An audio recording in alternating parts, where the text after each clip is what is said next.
with my community is definitely consistency, and then always just engaging with them, asking them how they are, asking them for feedback, and just showing up. Like I feel like it's like a relationship. It's like your followers like your girlfriend. If you're always showing up, always buying the flowers, always making sure she's happy, always making sure she's good, they're gonna always be good too. I'm a bad boyfriend because we're not growing. From CNR JUTA DE BEER, yimi nomsindisi umvelisi Mnqango umelisi wesizwe, formerly known as Lwazi Madonsela, bringing you a show about creative entrepreneurs live from the landmark that not only birth SA street culture but also formalizes street hustle. On today's episode, we have Thato Rampedi. Sindiswe umvelisi Mnqango 365 Mzilikazi special edition. This is by God's grace. I like to call these type of episodes God's grace. I'm there like huge. It's like food of thought, you know. Shout out TikTok. Shout out TikTok for real. Shout out TikTok. Shout out TikTok for real. Thato Rampedi, live in studio on CNR JUTA DE BEER. I'm chilling. So our podcast is about creative entrepreneurs, and I think there's no one who embodies it more than you. Salute. Like globally recognized, cross pollination. For sure. You don't sleep. Your full time job's a content creator. Always grinding. How do we get there? 2017. Early in the year, we were going on a family trip, and then my sister was vlogging. Yeah. So I didn't know what vlogging was, and she was holding a camera and she's speaking to the camera. So my brother's there, I'm like, bro, check out sister. What is she doing? Talking, but who's she talking to? Like, she's got a following and stuff. It was weird. And she goes, no, I'm vlogging. I'm like, oh, what's vlogging? And she explained to me vlogging is this. And I was like, yo, wow, it's cool. Showed me a bunch of YouTubers from across SA. And then I was like, from across America. Yeah. I was like, yo, I actually want to be this. Like, this looks so cool. I want to live this lifestyle. And I started vlogging. And then, Damn, basically just off the whim. Yeah, literally, I think 2 weeks later I started vlogging, and I shot on my phone for like 3 years. And then how do you get to the point where you're like, I'm doing this every day? Every day. I think I graduated, and then I got chosen for the YouTube Black Voices class of 2021. Yeah. So that comes with some cash. And then I was like, yo, I wanted to take the risk of going full-time content. Then I was a bit shaky. And then this opportunity came and landed in my hands. I was like, okay, cool. Here's a bunch of cash. Here's support from YouTube Direct. Yeah. Obviously, I have to do this full time. You're on the landing page. You get what I'm saying? They say, my boy, it's you and I. Let's dance. I'm like, okay, cool, let's dance. Then I was like, okay, cool, let's do it full time. So since Jan 2021, I've been doing it full time. And I graduated and everything. So I was meant to get a job as an industrial engineer and everything. Got a gig at FNB. Then I was just there like, nah, I'm going to be a full-time content creator. And I've been doing it full time since. How are your parents taking this? They hated it for the first couple of years because they were saying it's a distraction from school. And I started seeing the money, you know, black parents, when they see the money, they're like, okay, cool. So what's up? Are you buying yourself clothes? You're getting new shoes. You're sending us something You're something here and there. You're coming, you're buying grocer, Uber eating for the whole fam. So they eventually saw, okay, cool. That is expensive. Yeah. Uber eats for the whole fam. That's 5-6 people. Bro, you're looking at like a stack something. Yeah, fully. So then they were like, okay, cool, we see it. And then I think when they saw the YouTube Black opportunity and YouTube standing behind me, they're like, okay, cool. Do your thing for a year and then let's see what happens. The year went past, the year was really good, and then they were like, okay, cool, do it for another year. And I was like, nah, you guys can't tell me what I can and can't do anymore. I'm an adult. I'm a grown man. I'm going to do what I want to do. I'll tell you what I'm doing. So now they're just watching and trying to support from where they are. Yeah. Damn. And then how are you keeping the consistency? Because I've been doing YouTube, but this is like the first, say 8 weeks? Yeah. Where I've been consistent outputting 2 episodes a week. It's just very you consistent. guys have been grinding. Hey, man. Director, scripter, recruitment, poster, marketing, the whole 9 yards. How are you maintaining without that creative fatigue? Because there's that thing. They always talk about it. Everyone was blown up overseas. Even Mr. Beast was talking about it. Yeah. Creative fatigue hits you. It does hit you. It's hit me a couple of times. It probably hit me like 4 times this year. And it's like with me, the biggest problem is that I do everything, bro. Like I'm a podcaster, I'm a YouTuber, I create vlogs, I create sit downs, I create reality show style stuff. Like I have a speed dating show. Yeah. So for me, it's like, because I get so bored and consistently creating one thing, I always do one thing, like a project for like a month, and I move to the next one. So earlier in the year, I was doing the reality show. That's my project for 2 months. And then I'd move back to vlogging, and then I'd move to podcasting, and then I'd move from podcasting to vlogging again. And now I'm back to just doing podcasting and vlogging. So it's like, I just try to keep it fun for myself to do it consistently, because then I do get really, really bored. And so just trying something new every time and always trying to elevate. It's like my old vlog cannot look like my new vlog. Yeah, that can never be a thing. And then how you maintaining lifestyle and business? Because now you must say ish. Yeah, I struggled with that for a long time, because it's like, I think it's the first time I make so much money, if I can say it, in my whole life. So this year and last year I made a lot of money. And it's like, I was so fixed on creating content. Like I'm creating content, I'm going to be a business person, but at the same time, lifestyle caught me like this year. Like I was clubbing way too much. I was in the club like once a week, always VIP, like Section boys, and it was really bad. Wait. Are you really vlogging this? No, Is it content? it's just a lifestyle. That's what I'm saying. Like, because you asked me like how do I balance lifestyle and content? It's like I wasn't. You were just enjoying yourself, and I was over enjoying. Like, there was a point where my boys were like, "Bro, what are you celebrating every single week?" Because you're always taking it to the top, and it's bad. So like because of that, I saw that okay, cool. That lifestyle that I was living at that extreme level needs to stop. Like I don't drink anymore. It's been like 26 days not drinking alcohol. Oh, you've been October. Yeah, I wasn't October, but I was like it was around the same time. Touch and go. Yeah, touch and go. But I was literally 26 days now clean, like consistently. And it's because of that lifestyle imbalance, because I was like comfortable, I was okay with my following, I was okay with the brand work that was coming in, so I'd always celebrate and like go out. But now they came up point where my deal slowed down and the money for the past 4 months has been low. And it's like likely I save so well that like I can always have money for like 6 to 12 months, always in advance because we're freelancers. So that was the case. But then now I saw the money slowly becoming from 12 months to 11 months, 10 months. Like, okay, cool, what's the problem? The problem was obviously lifestyle. So I had to obviously stop lifestyle and balance. So now I don't go out like I used to because it was bad. Yeah. You were a city boy. I was a city boy. I was a rock star. And you're in the worst place, still in PTA. Yeah, no, so I'm based in Joburg, but then I was driving to PTA every week to go. You get me? It was bad. Like imagine every single Friday, I'm getting a group of people. Okay, cool. Let's go to Zanzu. It's like sharp. Let's take 2 cars. Let's drive from Joburg to Hatfield. You're almost out the country. I always used to call girls UP girls and say you girls live in Botswana. Botswana people. Like no. You get me? So it was bad. How did you build your community to the point where you're at? Because now you started vlogging 2017. Yeah. I think I built my community through consistency, and I was always speaking to them. So it's like you can post consistently and have like your pieces of content and stuff, but it's like, are you actually speaking and engaging with the audience? So with me, I'd always ask them like, how are you guys doing? Like, yo guys, I've got this concept. What do you guys think about this? So I'd always involve them in every single action I was doing. Yeah. So if it's a new show, if it's like a new episode next week, it's like, yo, I'm vlogging. What should we do? So with my community, it's definitely consistency, and then always just engaging with them, asking them how they are, asking them for feedback. And just showing up. Like, I feel like it's like a relationship. It's like your follower is like your girlfriend. If you're always showing up, always buying the flowers, always making sure she's happy, always making sure she's good, they're going to always be good too. So I'm a bad boyfriend because we're not growing. No, like, no, the growth one, again, that one is tricky. That one is harder. Like, the people that you have now, because you're working so consistently these past 8 weeks, they're going to ride for you. Like, for me, I watch you guys TikToks every day. You get me? Shut up. Because it's like, okay, cool, these guys are always giving me something. There's something to watch. Something to watch, And then with your community, there's moments where like you're creating and then you start seeing that, wait, you're mirroring what we're doing here. How are you handling that as a creator? Like seeing people do what I do. Yeah. I love it, bro. I feel like with me, I know how I started. I started by watching guys in America. And my content is not necessarily unique. It's unique to who I am, like the way I create it. So I watched the guys from America and they were doing vlogs, they were doing daily vlogs, they were doing shows, they were doing speed dating shows. And I was like, that's cool, I want to do the same thing. So now when I see people mirroring my content, I'm like, oh wait, I'm at that level where I was. Like I'm at the level that my khutmans were at, where people get inspired by my content and they create.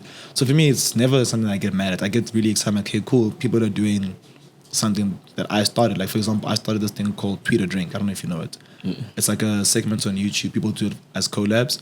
So like I'll invite you over to my channel. Then from there, it's like either you tweet what I say you must tweet, or you take a shot of alcohol. Okay. So literally, if you search it now on Twitter, on YouTube, there's, I'd like to say almost over 100 videos, and everyone is doing that trend. And we started that like 2-3 years ago. So for me, it's like huge. That's impact, you know. That's influence. That's following. And then how you maintaining the IP and shit? Because now you're dealing with brands. Yeah, that's the thing about YouTube. So it's like YouTube is we create the same thing. So with the IP thing, it's like with my shows, like my speed dating show, my speed dating show, and my reality show, it's like I didn't register them as like, I don't like register them or trademark them, anything like that. Because of the way they are. Like you can't really necessarily trademark a reality show, but I'll trademark all the logos and stuff surrounding my business. So like, how does one person do that? Like for the kid at home? Yeah, for the kid at home. Yeah, for the kid at home, you go to CIPC. So CIPC is what you use to register companies and businesses. And you can also, on the interface, you can just look for logos and branding and stuff, and then you can register something. Basically, you go through a bunch of steps, pay like 3 klipa, 300 rand, and then upload the image, and it's gonna process for a couple of weeks, and then they're gonna register it in the system, and then that thing belongs to you. CIPC, Thato check. That was a good explanation. Yeah, CIPC, please. Anyone? Gavi. I need that Gavi. Department of Basic Education. Do something. Like Smolanyana. Nah. Yeah. So you're creating, man. You're creating. You're a creative dude. Yeah. How you managing output?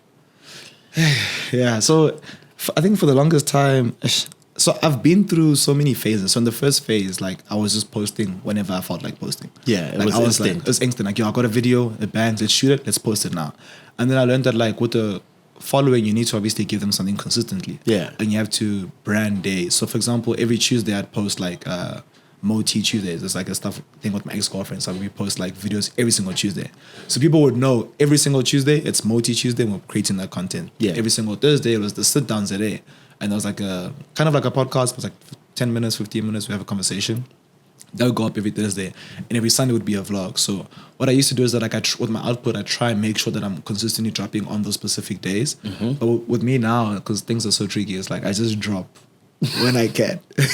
But what people know is that like they know every week they should get an episode of a podcast. They know every week they should get an episode of a vlog. So like, yeah, I try now. But it's tricky. Because I do so much, dog. Because you're like a rapper. Now you're aging. Now I'm aging. Like at first you had time to be in studio. You had time to reply to the comments. Now it's like, if I reply, I can't shoot. And if I shoot, I can't do the partnerships. You get me? And the partnerships drive everything else to keep you going. So it's like, hey. How do you get into partnerships? Like your first partnerships? Yeah, so that's like brand work, brand deals. So that one is tricky. So I think most creatives, I can speak for almost all South African creatives, all South African YouTubers. A lot of us just get our deals because they call us. So we reach out all the time, but those never really land. Most of the time, brands see us because we're working hard and they see the work ethic and the consistency, and they pull through.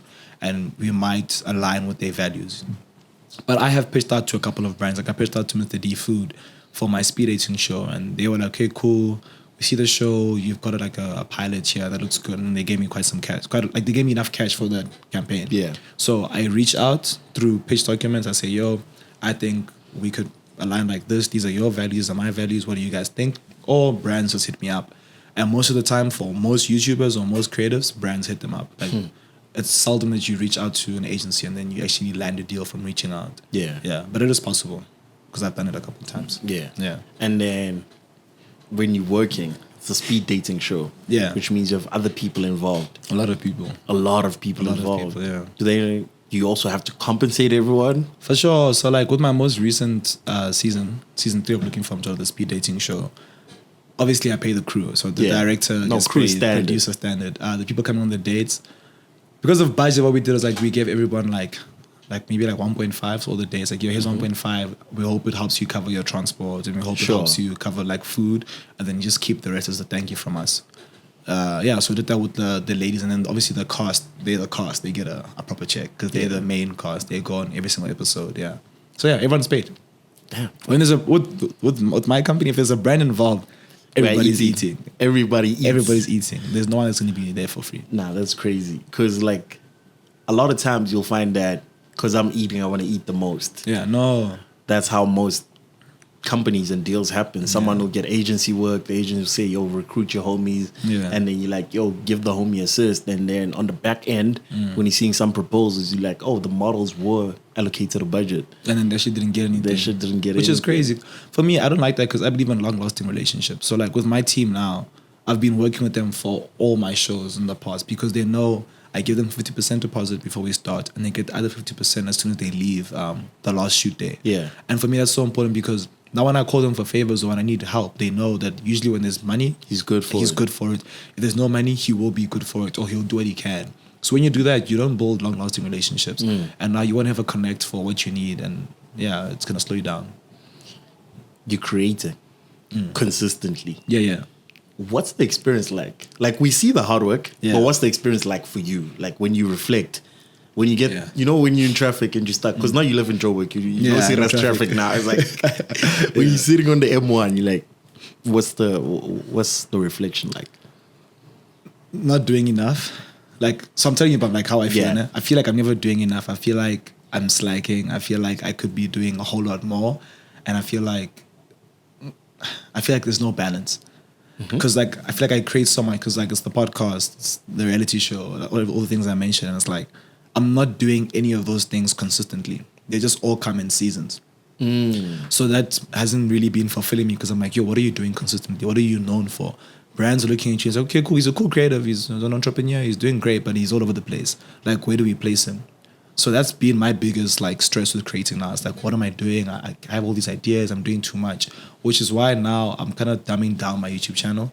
It's like posting my podcast every week and then my single podcast every week, my solo podcast every week. And then I'm also posting like a vlog. And I told myself that like I won't do any other things, like any fun things I used to do on the side. No, let's focus on getting these things consistently out every single week so I can be known for something, not known for just creating. Yeah. So that's where my mind is right now when I'm always creating. It's like, what are you doing? You're doing too much. Try, dumb it down a bit and like niche out a bit because it's really important to niche as a person. It's very, very important because like I used to run a sneaker I run a sneaker show. We're ending the season, but niching out the mere fact that we had a sneaker show and the consistency of knowing volume. But now with the podcast, like you can't control because you like I still have to edit. You still have to do 1, 2, 3. You start having creative burnout. And that's the worst. That's the worst. Like when you're sitting there, you're like, the episode is short, but you're editing it.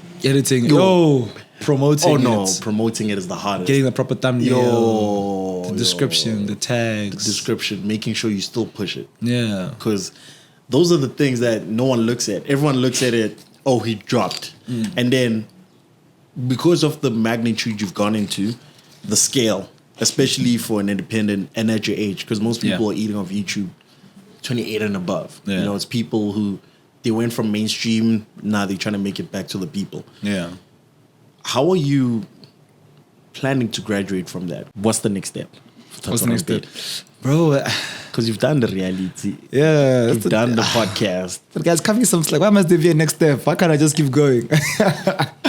I feel like right now for me, I was talking to you now, I was saying like it's hard for me to be consistent in one thing. I want to consistently be dropping a reality show on YouTube every 2 months. Whether it be for me or for another creative or for somebody, a TikToker or someone. I want to be curating that content and producing that content and directing that content. So next year it looks like a reality show, but then I really need to get sponsors behind my back, and that's the hardest thing. That's where we've been struggling the most, like getting sponsorship and getting budget to do these What's things. the thing? What's the cut? What's not connected with sponsors right now from your own reflections? From my reflection, a lot of brands, a lot of agencies, a lot of people are going into short form content. So they're investing into your TikTok, investing into your YouTube shorts, into Instagram reels. So a lot of their strategies aren't aligned with long form content like YouTube and reality shows. And just long form content. So we've been pitching out, speaking to brands, and some of them are kind of like, some of them are hopeful, but we're asking for a lot of money. Like we're asking for like over 300K. So it's like a lot of them are a bit hesitant. Like, okay, cool. What's the returns on this? Why should we do this? And it's like, we have to explain to them that a YouTube audience is not the same as a TikTok audience. A YouTube audience knows you, knows your story, trusts your words. They comment, they engage, they share, and they continue the conversation across all other social media platforms like Twitter, Instagram, and stuff like that. So we're trying to explain and educate brands the importance of YouTube to try to get the sponsorship so we can go and start production. Because if it was up to me, I would have produced 7 shows this year, but I just don't have enough money to do it. And for example, and it's tough because my reality show, like it cost, well, number one, the costing wasn't necessarily how much it should have been way more, but it cost me 120K, and I probably only made back like 50, 60K. But obviously the growth is what mattered to me. Yeah, it's tremendous. And it grew a lot of different brands. Avenues, So it's like, I just need brands to just be like, hey bro, here's 200K, hey bro, here's 10K, hey bro, here's 150, hey bro, we can give you 50, this one can give you 40, this one can give you 30, create something. So we're trying to get brands to just say yes to that. So we must unionize as creatives. Yeah, something. And bargaining council. Something needs to happen because it's tough now. Would you then sell one of your shows to like a broadcaster? We're trying to right now. Okay. We're trying to right now. So if any broadcasters listen to this podcast, please reach out. Yo, is an Mnet dude watching this? Hey, Mnet dude, say something to me, my brother. Yeah. So we want to. So that's what I want to do in the next 5 years. I want to create like pilot shows, like a season of a show on YouTube, show people the power of it, and then from there move it to your Showmax, move it to your Netflix, move it to your TV, move it to your SABC. So that's the end goal, because obviously being on TV is such a bigger audience compared to just being on YouTube. The milestone is Mama made it. You get me? It's Mama made it, and it's just a bigger audience, and that gives you that that status that a lot of YouTubers want of like being acknowledged and recognized. It comes from your traditional media. Yeah. And then, how are you doing promo beyond? Because I was talking to Tyson Sabatelli. Sure. He's actively talking to blogs to grow his brand. Yeah. What's that? How do you grow yourself with publications as a YouTuber, considering your media platform on your own? Yeah, that's tricky. So that's the thing. It's really important to like invest in PR, like getting blogs to write about you, getting magazine like issues and stuff like that. But with us, the way we market ourselves is through collaboration. So like I'll come to a podcast like this, or I'll cross-pollination. I'll go hit up a YouTuber like Sibu Mpanza and be like, yo, Sibu dog, let's shoot some stuff. And he'll be like, cool, then my audience gets to know him, his audience gets to know me, and then we grow each other. So that's how YouTubers like grow their platform, and that's how we get our name out there. But I strongly believe that YouTubers need to start investing in PR and getting into like things like News 24, newspapers, articles, because that's where the brands are looking for people to work with. They'll probably search the like best influencer to work with in South Africa, or best TikToker, or best YouTube. And if you've got the publication, you've got the cosign. You're Googleable. Yeah, you're Googleable. Yeah. Googleable. Yeah. My mother said it to me. She's like, the other day I was sitting and then I Google you. I'm like, oh, you're Googleable now. You're Googleable. Like, we are cool. Like, once you start having, because for me, it was always important to like, you have to have an article, because an article is what pops up on Google when someone searches your name. For sure. And then your Twitter, and then your Instagram, and then. But the more articles you have, you start getting into page 2. Yeah. So the goal for me is always, I want to make it to page 10 in terms of just stuff to do with me. Yeah. So that's why I'm always interested in growing with more creatives and learning more ways. I didn't even know about cross-pollination in South Africa. Yeah. Because I just got into like YouTube as a consumer. Yeah. Same way I just got into TikTok 4 weeks ago because of this show. Yeah. So when I'm always looking, there's always room for growth, and there's a lot of personal introspection. But I feel like we judge ourselves too much, and we're not patient with ourselves. We're not, and that's a lot. I think that's a thing that happens to a lot of creatives, like, because we are our biggest critics, and we've got no one saying, "Oh, you like." If we had bosses, no one's patting our back. Yeah, if we had a boss, the boss would be like, "Okay, cool, bro. Like, you actually did your KPIs for the past 2 months and 3 weeks. Chill out a bit."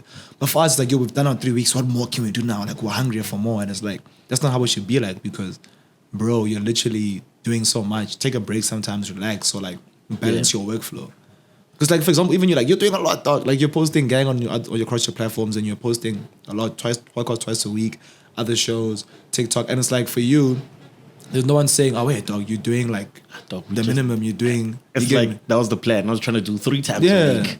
I still feel like I'm losing because I'm not doing 3 times a week. There's a day I'm losing in the week. And there's some guys who do once a month, and they are happy. Google does crazy numbers once a month. Who's this? Google's podcast. Oh yeah. She's not that consistent. She doesn't move on the charts though.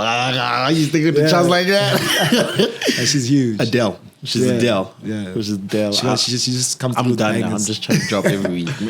Just trying to be there. And even where I am in the charts anymore. I think we're over 100 now. We went all the way down. But I used to be in the top 10 when I was consistent. Oh shit. Yeah, like 2 months ago. But it's just, we stopped posting. Do the numbers get to you? Because like you look at, it's gonna spike. Yeah. Right? Because that's what I've noticed with South African podcast culture. You're gonna say the most outrageous thing to spike like every day. Yeah. That thing spiked them. But in retrospect, when you watch some of the episodes, they actually make good content that's about the music. Like, they get into it, they nerds about it. And then for you, are the numbers affecting you when you see this week 63K, but we know we average 150? Yeah, no, not really, no, not at all. For me, the money gets to me. I didn't care about the numbers. I feel like when I was still coming up, like I'm still coming up, but when I was in the earlier phases of Thato Rampedi, I used to care about the numbers, but it's like, yo, I didn't get 20K views, I didn't get 50K, how do we get to 100K? And it's like, I was always fighting for the numbers. And when that happens, you're always fighting for the next best thing, and you're not even fulfilling yourself in terms of what you want to create. So it's like, I stopped chasing the numbers because I was just chasing up the wrong content, trying to be trending, and it's like, I'm not even building an audience. Like, if I don't post something that's like ridiculous, my audience won't pull through because it's not ridiculous. So for me, it's like, I value consistent content that I love producing now, and that also brings me money. Yeah. So if it brings me money and I love creating it, I'm happy. When the money's low, then I'm sad. I don't care about the views, I care about the rands. If the rands are low, I'm upset. Is TikTok where you find peace? Because I've In terms noticed of on the views. TikTok you're smiling. On YouTube, No, it's you. You're it's you, human. yeah. On TikTok, you have TikTok is fun, bro. I'm like a kid on TikTok. TikTok is fun. Like your lens, like you're that kid with dining room, Yeah. and you're just having a time of your life, Literally, like Thato Jive. I feel like TikTok is the one place where people get to see my personality and my most comfortable self. And it's like, I just have fun, bro. And it's like, it's so cool to have a platform where you just have fun and people fucks with it and you get like a decent amount of views. Or someone like TikTok, like the views are really nice. So like, because we average like 1 million views a week on TikTok, like me, my brother, and like another friend. Yeah. So obviously just getting those views also just like, okay, cool, nice. It's affirmation. Yeah, it's affirmation. It's still hard. It's still hard. It's still I had my first 100K. I was like, whoa. it's a good feeling. I call Mash. I'm like, yo, Mash. I'm a celebrity. Yo, Mash. Once I hit 1 million, don't text me. I'm iMessage now. Don't do WhatsApp. You get me? That's what we call a CEO. You've entered your CEO phase. Yeah, You're no longer I've startup. been- You're not an SME anymore. No, I'm still an SME. Don't tell the text man that I'm Don't an tell the SME. text man. It's not here, I'm not an SME. It's a weird thing. I have a theory. Yeah. Because the taxman doesn't want our money until we hit $500,000. Yeah. What if we just keep starting new companies? And then every It's time we get to- unsustainable. Smart. Like, Also not ish, yeah, and I don't know. but so I'll send money away, man. Appreciate Yeah, that. Please, we're begging you. I beg. We need My it. father. Delay is not denial. Yeah. But TikTok, it's your ad break. It's that time. It's my break. It's also like, it's also, I want like, us being on TikTok is very strategic. Like, we've been seeing that our brand deals are low. We've been seeing that, okay, cool, YouTube is slowly doing like a small decline, but it's going to come back up. It's going to come up again, but it's doing a small. It's the shorts promo that's killing Shorts it. promo. It's them introducing a new product. So we're saying, okay, cool. All of our TikTok friends are getting brand deals. Let's be strategic now and move on to short form content. Yeah. So we have goals like every week. Okay, cool. We have to at least post 10 TikToks a week. We have like group chats, me, Lwazi Madonsela, and just G. And we say, you know what, guys, we have to create short form. Let's motivate each other. Let's make it into a circle thing and let's push. It's a strategic move. We're not doing it just for fun. It's And fun. you have a community before your community. That's Yeah. crazy. I guess Yeah. that's what keeps you going. Because like, sure. if you're down, your brother's here. Exactly. Like I remember, I think last week, Khonse averaged 1.6 million views. I got 1.4 million views. Lebo got 500K. So we posted our views on the group chat. And then now the new week, obviously everyone's like, yo, I want to be the top #1. Khonse levels now went up to 1.4, but Khonse's on 3.3. You get me? Khonse's working. Khonse's working. Hey, Khonse's on 3.3 and then I was on Nalentelezi, I don't know what he's doing, but he's hungry. He's Yeah. hungry for it. So obviously now, because of those, we made it competitive. Yeah. And we know, you know how gents are. It's like jogging for y'all now. yeah, Get these. yeah. It's like we're playing soccer every week. We're meeting up. With numbers. You get me? Yeah. And we help each other create also. So we link up and like, yo, bro, let's make some TikToks. And TikTok for us, we think it's easy. Like it's just Yeah, because you used to long format, you're doing we used to- reality, you get controlling me? personalities. You get me? We're used to producers, directors, multiple DPs. Now it's like me and the phone. And then with the equipment, what's the setup like that? Because like when we make money as content creators, the first thing you're like, hey, I need that Sony. I need that Sony. Yo, Sony. I'm gonna keep hollering these things. You're putting it out to the universe. We have to. You know? With me, so I have 2 cameras. I've got like 2 directional mics. I've got a couple lapels. I've got a couple lenses, and they're all Canon. But I'm fully moving to Sony, bro. Like I actually used to work with Canon, like a lot, a year ago, 2 years ago. So they gave me like my second cam. They gave me some work. But now I'm just there like, yo, Sony in the low lights, Sony. Trying to be mirrorless, trying to, you know? You get me? Sony just looks beautiful, bro. And mad love to Canon, but hey, I think I'm a Sony baby now. So I'm trying to buy. I ordered a Sony A7S3, something like that. Yeah. That's coming through because Sony had a big sale. I think the camera usually costs 44. I got it for like 20 something. It's because of that new joint that drops, the V or some shit. Oh, dope. Yeah. So that helped me out quite a bit. And I just want to buy more things for sound. Like I want to buy some mics. It's like some better lapel mics for the reality shows. Because I've changed my vlogs into like a reality show. You know what's bothered me always about vlogs? It's like they never factor light in. It's like you be making the most brilliant content, and then like the sun is gonna hit you this way, and then in your edit you're still keeping the sun hitting you this way. It's like for sure. I always. How do you maintain your production value? Dog, I just make sure that it bangs, bro. I make sure that my stuff bangs. So like right now with the current format, like I've got now I feel like I'm at my peak with how I create. Prime. I'm at the what I used to sub a while when I was younger. Yeah. Like one day I'm gonna have my own camera guy. You grew up into being that guy. I'm that guy now for myself. So I've got a DP, I've got a director of photography. He's like my camera guy, Flex. and we meet up like 3 times a week and we shoot for my vlog. And then we shoot the vlog stuff. Beautiful, looks amazing. Is he on retainer? He's on retainer, so I pay him month to month. And then Rampedi Productions, you heard. And then I've got an editor as well on retainer. Yeah. Then he gets the content and he makes it into magic. Then I get it back, obviously I feedback, and then from there we drop. So that's what happens now. That's how you're maintaining it. Because it's not everything on you. It's not everything on me. So I made myself the talent and basically the talented producer. Yeah. And then I've got obviously the podcast, and the podcast I used to shoot it myself and edit myself, but now I've got my Flex on it. He's shooting it to give me 2-3 angles now, and then we've got the editor editing the podcast. But for him that's easy because he's just switching between the angles. It's not literally too much. Audio sync. Audio sync, then you cut. Okay, Matlady's talking, cut to that guy. Okay, this one's talking, cut to that guy. Engineering degree though. Yeah. What's up with that? Yeah, you ever gonna do like the tech cast? So I'm an industrial and systems engineer. So I basically make things better. That's my degree. So I think I use a lot of my principles in the way I run my company, and the way I run my business ventures now. I think when the money's disgusting and like a lot, I'm gonna probably invest in that space because I know how it works and I've got a little bit of experience there.